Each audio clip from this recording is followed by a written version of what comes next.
تازه خبر طالبانو د داعش ډلې بیخ وویسته.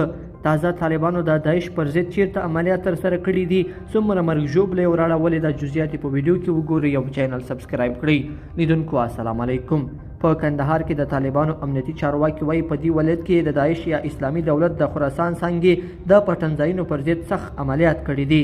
د کندهار امني قومندان عبدالغفار محمدي فرانس پریس خبري اژانس ته وویل د کندهار لږ تر لږه په څلورو ولسوالیو کې د داعش پر ضد عملیات د تېرې شپې له نیمایي څخه پیل شول او تر نن دوشنبې سهار یې دوام وکړ.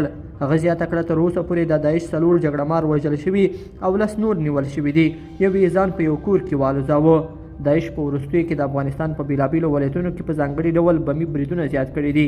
د کندهار د امني قومندان له څرګندونو مخکې په دغه ولایت کې د داعش د فعالیت په اړه څه نه وویل شوي، خو مخکې تر مخکې اندېښنې څرګندې شوې وي چې داعش به له هماغه تکتیکه په استفادې چې طالبانو د پخواني جمهوري نظام پر ضد کاراوه د طالبانو لپاره ستر سرخوږی جوړ کړي. بېروزګاري او سختي بېوزلۍ داعش ته د ځوانانو د جلب و جذب لاره هواره کړې ده.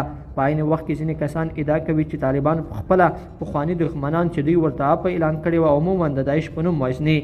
د طالبانو د استخباراتو یو غړي چې نه یې غوښتل نوم یې څرګند شي فرانس پریس خبري اژانس ته وویل په کندهار کې د داعش پر ضد د عملیاتو په پیل کې لږ تر لږه 3 ملکیان هم وژل شوي دي. نن د کابل د میرویس میدان په کوټسنګي کې د یو مقناطیسي بم په چاودنه کې لږ تر لږه 3 تنو ته هم مرګ ژوبله اوښتې ده. لیدونکو په دې هیله چې دا مطلب به مو تر پایه لیدلی وي. کومه ویډیو خوښه ویډیو لایک کړئ او چینل سبسکرایب کړئ. تر بیا ښه وخت.